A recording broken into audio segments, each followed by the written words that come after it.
मोठा भाग्याचा दिवस, वारकऱ्याचा सण बर का. जसं दिवाळी सर्वांची, कळलं का? दिवाळी सर्वांची, दसरा सर्वांचा, पण आषाढी एकादशी वारकऱ्याचा सण.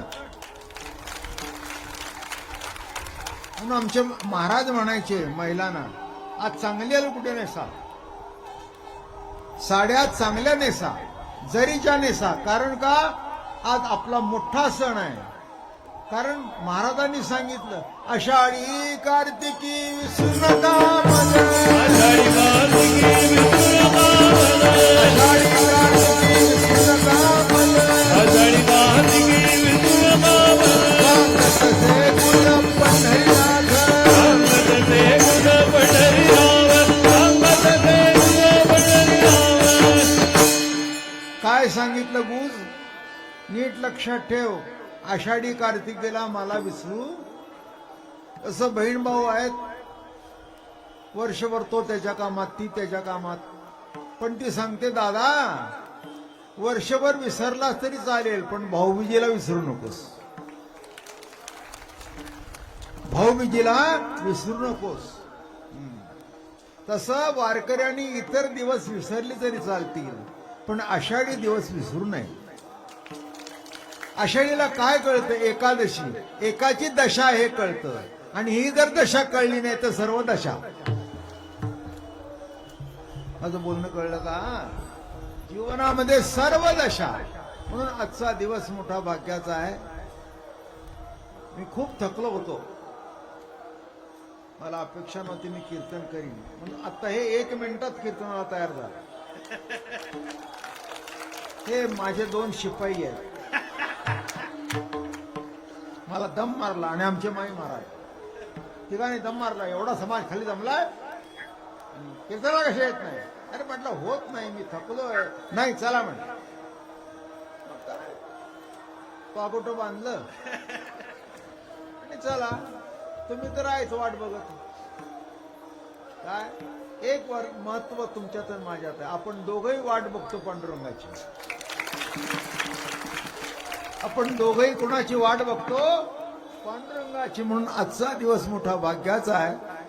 महाराज म्हणतात, सुख या संत समागमी. कुठे सुख मिळेल? या या या या या या. म्हणजे तुम्ही म्हणाल म्हणजे तुमचाच फडका, अशी बात म्हटलेलं नाही. तसं जिथे जिथे कीर्तन चालू आहे तिथे पांडुरंग हजर असतो, आणि तिथे तिथे तुम्हाला सुख मिळेल. पंढरीत असं बघितलं मी की आजच्या एकादशीला 4 माणसं, पण 4 माणसं का होईना आनंदात नसतात, कारण त्यांना सुख मिळत आहे. सुख कुठे आहे? तर सुख या संत समागम. गंमत म्हणून सांगतो, तुम्ही ऐकलेलंच आहे. माझा आता किती वर्ष ऐकताय? आज 88 चालू आहे. 2-3 महिन्यात 89 होईल. देव नको पण सुख पाहिजे. काय म्हटलं मी? देव आणि सुख. देवाने विचारलं काय पाहिजे? मी येऊ का? ते म्हणले, बाबा तू आला असता, तुझा नैवेद्य, तुझा तो पितांबर, या 12 भानगडी कोण करायचं? त्यापेक्षा मला सुख दे.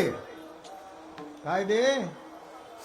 म्हणून या ठिकाणी काय म्हणतात? सुख या संत समागमे. या संत समागमामध्ये सुख आहे. म्हणून देवासारखं, देवापेक्षाही सुख अत्यंत महत्वाचं आहे. देव कशा करता पाहिजे? तर सुखा करता. देव कशा करता पाहिजे? देव सुखा करता पाहिजे. म्हणून ज्यांना ज्यांना सुख पाहिजे त्यांनी पंढरीला यावं आणि सुखी होऊन जावं. जाऊ द्या 4 दिवस का होईना.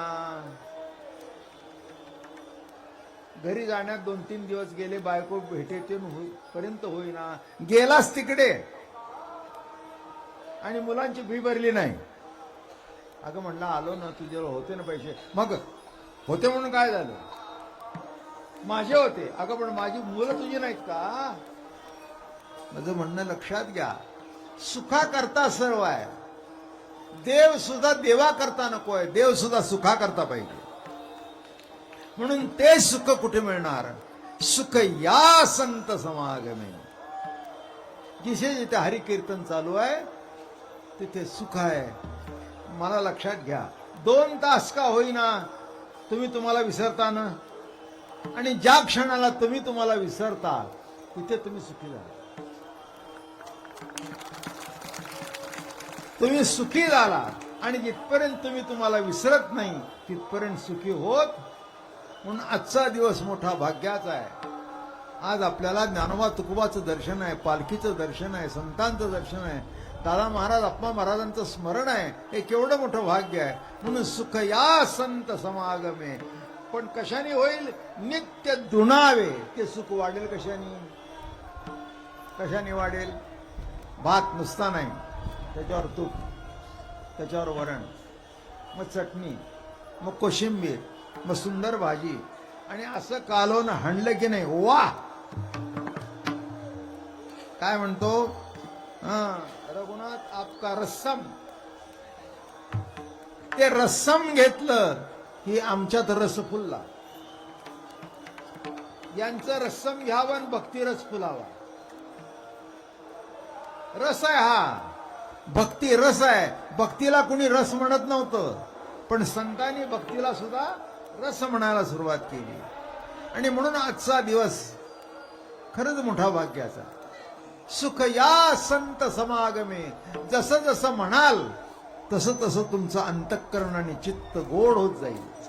नित्य दुणावे, नित्य दुणावे. पहिल्या वारीला आला, बरं वाटलं. काय हो, तुम्ही नेलत पण बरं वाटलं. आता आम्ही पुढच्या वर्षी येऊ. आणि येऊ म्हणत म्हणत म्हणत येऊ लागला की.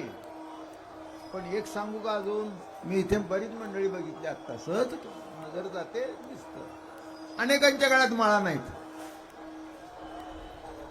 माझं बोलणं कळलं का? माळ घालून पंढरीची वारी करा, मग बघा काय ते. हे बघा, मंगळसूत्र हे नवऱ्याची माळ आहे आणि तुळशीची माळ ही पांडुरंगाची आहे. ज्या दिवशी तुळशीची माळ घालाल त्या दिवशी तुमचं लग्न पांडुरंगा बरोबर लागलं. चिंता करायचं काही कारण नाही. ज्या ज्या गोष्टी पाहिजेत त्या त्या गोष्टी तो आणून देतो. म्हणून सुख या संत समागमे. नित्य दुणावे तुझ्या नामे. धन होती सकळ कर्मे. कर्म कर्म राहतच नाही. काय करताय हो? देवपूजा करतोय. आता देवपूजा कर्म नाही का? पण नाही, देवाची पूजा करतो तिथे तो पूज्य होतो. काय होतो? तिथे तो पूज्य होतो. आणि तो पूज्य झाल्यानंतर काय झालं? आपलं अस्तित्व संपलं, पांडुरंगच उरला. म्हणून आजचा दिवस सुखी होण्याचा आहे. ते सुख जतन करून ठेवण्याचा आहे. एक सांगतो तुम्हाला, जे जतन करून ठेवतात त्यांची वारी कधीच चुकत नाही. आणि त्यांच्याकडे सबबी नसतात. तर माझं 88 वर्ष आहे. इतक्या वर्ष वाऱ्या झाल्या, वारी चुकली नाही. मला एकाने प्रश्न विचारला, तुमची वारी चुकली नाही? म्हटलं माझी वारी चुकणारच नाही, वारी चुकली त्याची. माझं म्हणणं कळलं? माझी वारी चुकणार नाही. माझ्या स्मरणामध्ये, श्वासामध्ये वारीच आहे. पण त्याचं स्मरण झाल्याबरोबर तोही वारी चुकून देत. म्हणून पंढरीची वारी, वारी चुकवून येली हरी. आजचा दिवस त्या दृष्टिकोनातून मोठा भाग्याचा आहे. म्हणून महाराज म्हणाले, सुख या संत समागमे. हे बघा, सुखाकरता देव सुद्धा संताकडे येतो. वैष्णवा घरी देव सुखावला आणि वैष्णवा घरी जीव सुखावला. म्हणजे तुम्ही आम्ही ज्या ठिकाणी सुखी होतो त्याच ठिकाणी देव सुद्धा सुखी होतो. कुठे सुखी होतो? त्या ठिकाणी. हे बघा, आम्ही देवाला पुजतो आणि देव संताला पुजतो. किती गंमत आहे काय? हे बघा, आईजवळ काही मागताना आनंद आहे आणि देताना सुद्धा त्या आईला आनंद आहे, आपल्यालाही आनंद आहे, दोघालाही आनंद आहे. आई मला पिठलं पाहिजे, आई मला मेथीची भाजी पाहिजे, आई मला आळूच्या वड्या पाहिजेत. हे एकादशीचे जिन्नस नाहीत. काय म्हटलं कळलं का? हे एकादशीची जिन्नस नाही. तरी पण मिटक्या मारायला काय हरकत आहे? असं सांगितलंय खाऊ नका, पण आठवण करून मिटकी मारायची नाही कोणी सांगितलं? असं काही कुठे लिहिलेलं नाही. म्हणून सुख या संत समागमे, त्याची आठवण झाली. बघा तुम्ही, हे बघा तुम्हाला गंमत सांगतो, एखाद्या आवडीच्या गोष्टीची आठवण झाली की पाणी सुटतं का नाही? असं जिभेतून धारा निघतात. मग आपण म्हणतो काय झालं, पाणी सुटलं का? अमक्या तमक्याची आठवण झाली. म्हणून सुख जितकं जितकं जितकं जितकं संतांच्या संगतीत नामस्मरण कराल तितके तितके सुखी व्हाल, तितके तितके. म्हणून सुख या संत समागमे, नित्य दुणावे तुझिया नामे, दहन होती सकळ कर्मे, सर्व काळ प्रेमे डुलत सो. सर्व, हे बघा, जिथपर्यंत मी करतो असं वाटतं तिथपर्यंत ते कर्म आहे, आणि प्रभू माझ्याकडून करवून घेतो असं वाटलं की कर्म संपलं. काय म्हटलं मी? असं वाटलं की कर्म, जिथपर्यंत तुम्हाला वाटतं मी करतो तिथपर्यंत ते कर्म आहे, पण मी करत नाही. आम्ही वारकरी काय म्हणतो, तुम्ही वारकरी मी वारकरी. काय हो, वारी कशी झाली? नाही, पांडुरंगाने चांगली करून घेतली. कुणी करून घेतली? पांडुरंगाने चांगली करून घेतली. म्हणजे तो असेल, त्याचं स्मरण असेल तर चांगलं. म्हणून संतांच्या संगतीमध्ये देव सुद्धा येतो, देव सुद्धा संतांची पूजा करतो. थोडीशी गोष्ट सांगतो. देव नारदाच्या घरी आले. सकाळचा ब्रेकफास्ट नारदाच्या घरी असेल. पोहे, इडली, सांबार. ती म्हणाल देव हे खात होता, तुला काय माहिती आहे? तुला माहिती आहे का नाही? मग मी सांगतो ते कराय. मजा आहे. मग हे असं रोज. बर, नारळ तरी काय चुकलं? नारदाला बायको नव्हती, ते कुणाला सांगणार? आता ऐकलं का? जरा मला पोहे करून दे, जरा मला इडली सांबार करून दे. मग ते यायचे कुठे? आई साहेबांची इथे. बरं, मोठ्या माणसाच्या इकडे जे काही वस्तू करतात ते 1-2 माणसं करता करत नाही, 7-8 माणसं करता करतात. म्हणजे कोणी आला तर त्याला देण्याकरता. म्हणून नारद रोज देवाच्या घरी जायचे. काही त्रास नाही. बाजारात जाऊन पोहे विकत आणायचे नाही. तेलाचा डबा संपला नाही, मोहरी संपली नाही, काहीच संपलं नाही. हे तिथे गेलं की सर्व तयार बशीमध्ये. नाही नाही, देव बशीमध्ये खात नव्हते. तो बशीमध्ये नाही खात का मला माहिती नाही.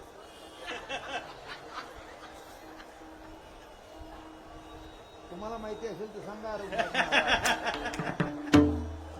बशी म्हटलं की नको नको नको नको, पेला आणा. अरे काय पेला? कशातून घेतलं? हातातून घेतलं तरी पवित्रच.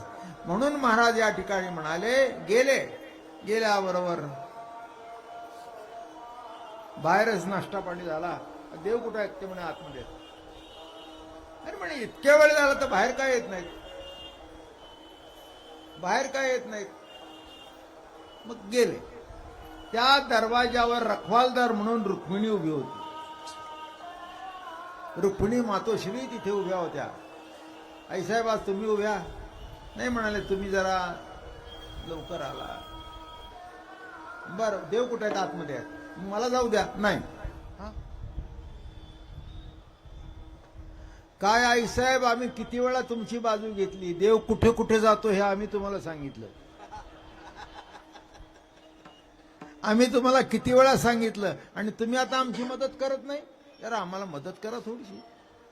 आतमध्ये काय देव काय करतायत मला माहित नाही. मला फक्त सांगितलंय आतमध्ये कुणाला सोडू नका. आता नारदाला वाटलं एवढे आपण त्याचे मित्र आहोत, आमच्या जवळचा तो आहे, पण त्याला जे सापडलंय ते अजून आम्हाला का सापडलं नाही. मग आईसाहेब अशी आता म्हणाले तसं काही नाही, नारदाची काहीतरी भानगड केली पाहिजे, नारदाची नारदी करायला पाहिजे, काहीतरी गडबड करायला पाहिजे. मग गप्पा मारता मारता मारता मारता आईसाहेबाला बोलत ठेवलं आणि सटकन दरवाजा तोरात निघून गेला. आणि हळूच बघितलं देवाऱ्यावर सगळ्याच्या मूर्ती होत्या. माझं म्हणणं कळलं का? वामदेव, पराशर, त्या काळातले जेवढे जेवढे संत मंडळी, आणि विशेष सांगू का, त्याच्यामध्ये नारदाची मूर्ती होती की ज्याची ते पूजा करत होते. कोणाची मूर्ती होती? नारदाची मूर्ती होती, त्याचे ते पूजा करत होते. ते बघितल्याबरोबर नारदांना मोठं आश्चर्य वाटलं. कोण आहे? देवाने विचार. कोण नाही म्हणले, तुझा देव उभा आहे, तुझा देव उभा आहे. आणि एवढं म्हटल्यावर नारदाने मिठी मारली. काय रे देवा, काय कौतुक आहे? अरे आम्ही तुझी पूजा करतो, अरे तुम्ही माझी पूजा करता म्हणून मी तुमची पूजा करतो. म्हणून देवाचा देव कोण? आपण सांगतो विठ्ठल, पण मला असं वाटतं देवाचा देव जो असेल तर संत हे देवाचे देव आहेत. मोठ्या आवडीने पूजा करू लागले. आणि मग जवळ घेतलं. काय ती पूजा करत होते देव, मोठा आनंद वाटला. आणि मग डोलत आले. बाहेर गेल्याबरोबर जरा हे आमचं उपरणं पकडा, आमचं हे उपरणं पकडा. अहो कोण आत्ता काय दाखवलं? अहो म्हणले सगळ्यात जर झालं, देवाला माहिती नव्हतं की हे आजच्या कीर्तनात सुद्धा येणार आहे. काय? आजच्या कीर्तनात सुद्धा येणार आहे. तिथे सुद्धा देव प्रगट झाले. आणि नारद तिथे प्रगट झाल्यावर आनंद झाला. म्हणून सुख कुठे आहे? का देव येत होता? वैष्णवा घरी देव सुखावला, नवदाय दवडोनी बाहेरी घातला. रमा म्हणे कैसे नवल परी, आणि देव बोलले वैष्णवा घरी. काय म्हणतायत? वैष्णवा घरी देव सुखावला. समाधान झालं. आईसाहेबाजवळ सुद्धा नाही. एकदा देव आपलं नारद रात्रीचे आले आणि बघतायत तर फक्त आईसाहेब, देव नाहीतच. तर म्हणाले, नारदा तुम्हाला माहिती असेल देव कुठं आहे? हो म्हणे, मला माहिती आहे ना, मी काय आज गेलो नाही, पण मला माहिती आहे तिथेच आहेत वैष्णवा घरी. कोण हे वैष्णव? माझ्यापेक्षा दिसणारी सुंदर बाई आहे का? बाईला असं नेहमी वाटतं आपल्याला सोडून दुसरीकडे गेला म्हणजे दुसरी कोणतरी बाई असेल. काय रे तू एकदम चाटबिट मारलीस?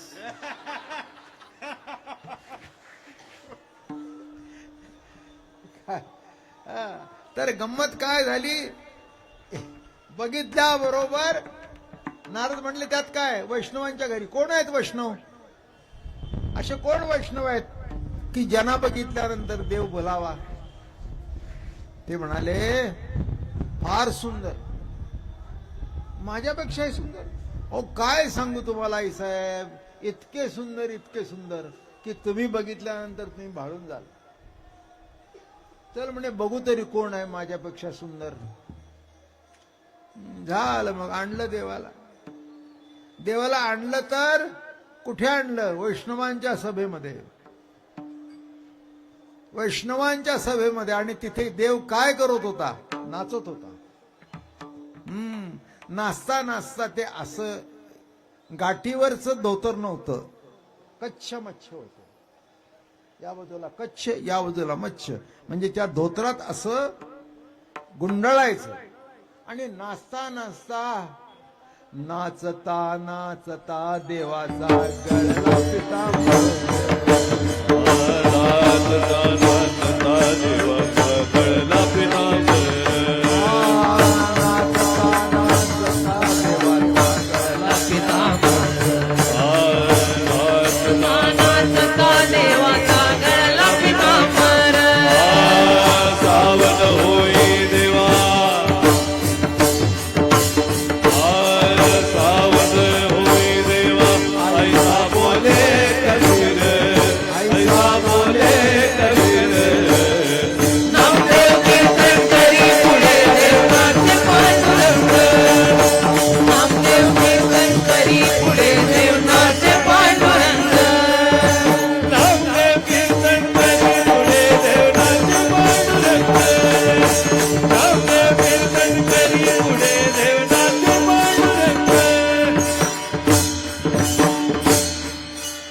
तिथे कीर्तन चालू आहे आणि देव नाचतात.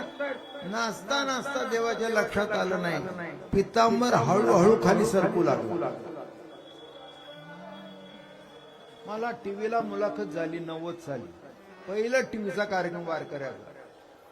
मला म्हणाले, हे कंबर का बांधतात कीर्तनकार? आता मी बसून करतोय म्हणून बांधत नाही, पण कीर्तनकारांनी कंबर बांधावी असा नियम आहे.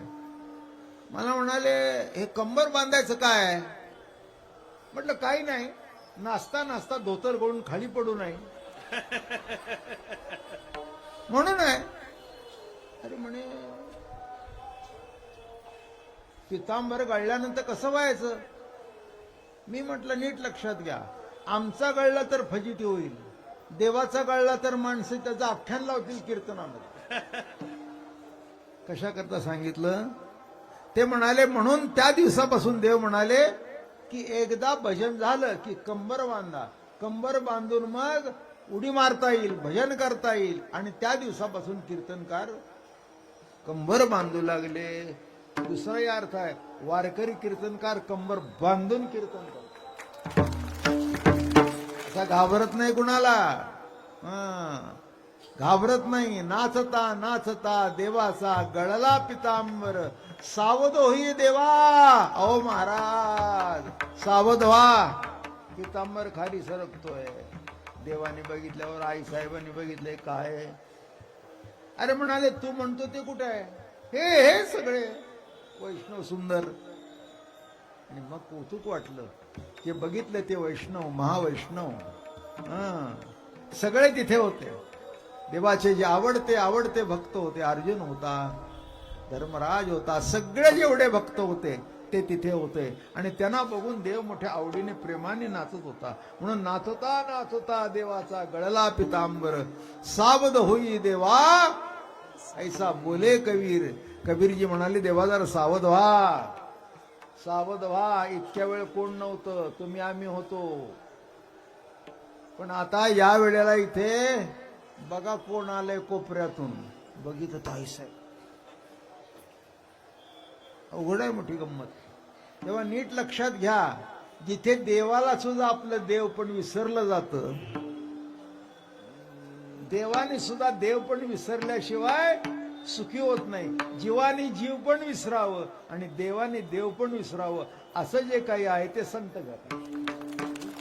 म्हणून संतांच्या जवळ गेलं, सुख एकची ठाई बहु पायी संतांच्या, बहु पायी संतांच्या, बहु पायी संतांच्या.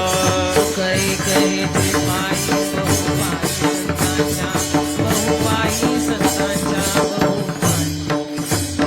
म्हणवोनी केला वाच नाही नाचते ठाई, नाही नाचते ठाई, नाही नाचते ठाई.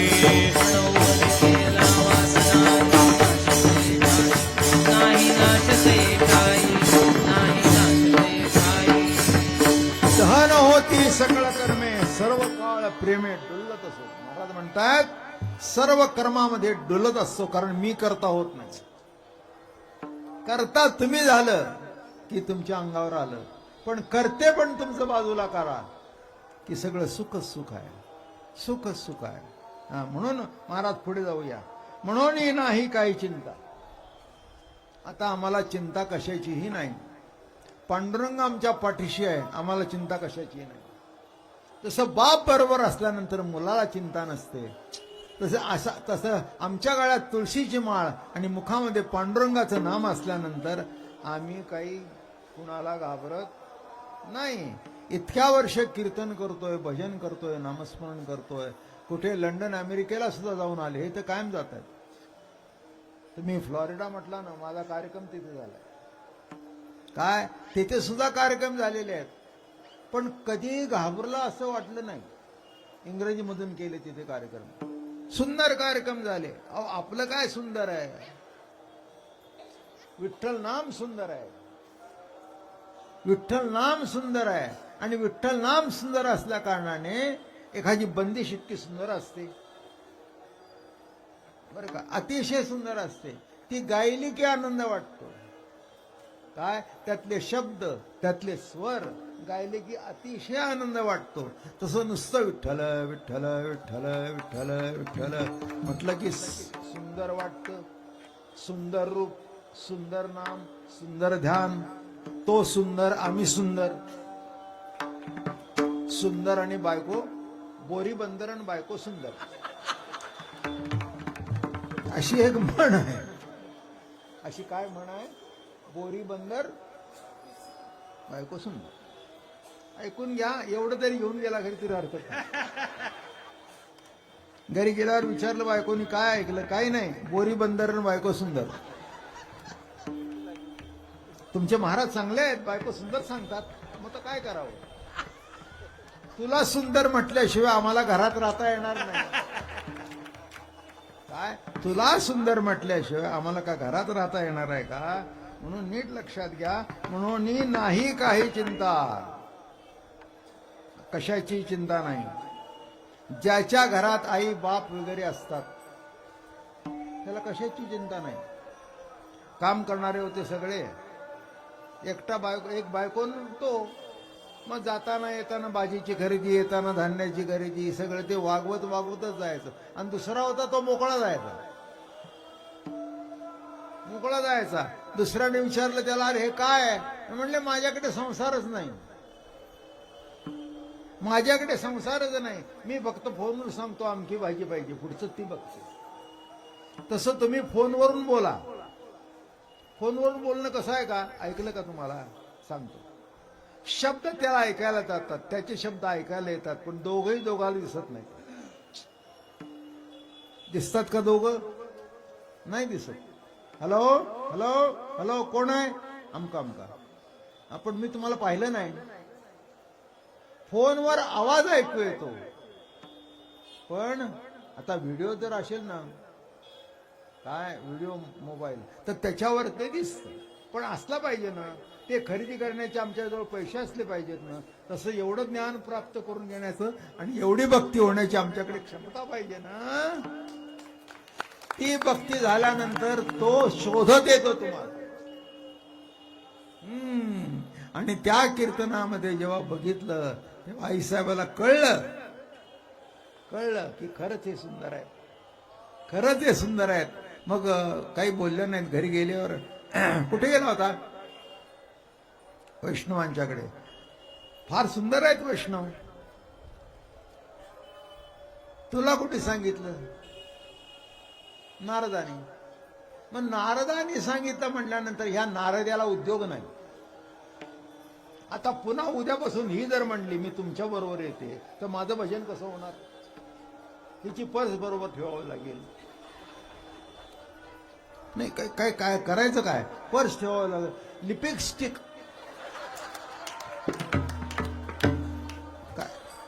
माझं काही चुकलं का काही? अहो मी मराठी माणूस, मला इंग्रजी कुठून येणार? लिपस्टिक काय? जाताना घेऊन जा पंढरपूरून आणि बायकोला सांगा तुझ्याकरता हे लिपस्टिक आणलंय. काय? गालाला लावायला रूज, जेणेकरून लावलं की काळे गाल सुद्धा लाल दिसतात. नवरा म्हणाला, अगं एवढे लाल गाल केव्हापासून झाले? ते म्हणले तुम्ही वाकडं वागायला लागल्यापासून माझे, तुम्हाला बघितलं गाल लाल होत. आता काय सांगावं, सगळी कथा अवघड आहे. म्हणून तिथे सुख आहे. माझं म्हणणं कळलं का? याच्यात सुद्धा सुख आहे. ही गोष्ट ऐकण्यात सुद्धा सुख आहे, तसं घडण्यात सुद्धा सुख आहे. ते कुणाच्या संगत येत आहे? तर म्हणाले संतांच्या संगत येत आहे. देव परिपूर्ण आहे, बरोबर आहे ना? मग परिपूर्ण देव संतांच्या संगती काय येतो? तर परिपूर्ण देव संतांच्या संगतीत सुख मिळतं म्हणून. तो जरी सुखरूप असला तरी संत त्याच्या वरच्या पायरीचे सुखरूप आहे. सुखरूप ऐसा तुझा कोणी सांगा, आणि माझ्या पांडुरंगा सारिखा तो. म्हणून महाराज या ठिकाणी म्हणाले, म्हणून नाही काही चिंता, तूच आमची माता पिता, तूच आमचा माता, तूच आमचा पिता, तूच बगडी बंधू आणि चुलता, आणि का गोता सर्व ठाई, सर्व नाती तुझ्याशी जोडलेली. आई म्हटलं तर तूच. बघा ना, माझी विठ्ठल, विठ्ठल बाप माय चुलता, विठ्ठल भगिनी आणि भ्राता. म्हणजे सर्व नाती कोणाशी? विठ्ठलाशी. बाप म्हटलं तरी विठ्ठल, आई म्हटलं तरी माझी विठ्ठल माऊली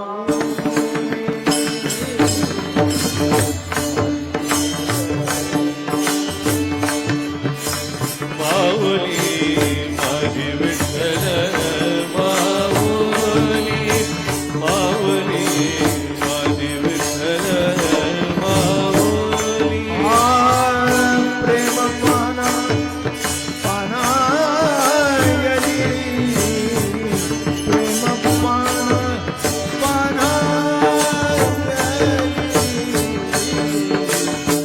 वाढोनी लावीतनी, लावीतनी, दुर्वाढोनी लावीतनी. प्रेमपाना पानायरी, प्रेमपाना पानायरी. वाढोनी लाविस्तरी, लाविस्तरी,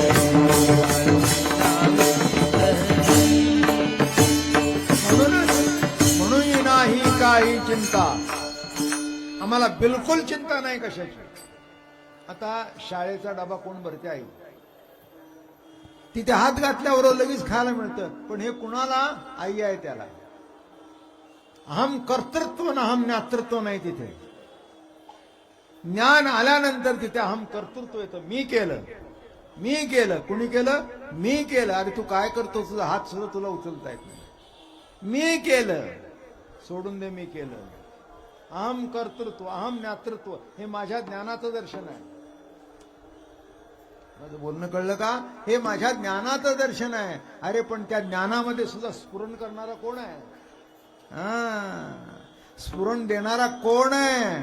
आपल्याला वाटतं की जगतामध्ये ज्ञान श्रेष्ठ आहे, विशिष्ट लेवल पर्यंत ज्ञान श्रेष्ठ आहे, पण त्याच्या पलीकडे गेल्यानंतर ज्ञान मागे सरतं आणि भक्ती कीर्तनामधून उठून फुटून जाण्याची गडबड करू नका. गडबड करू नका.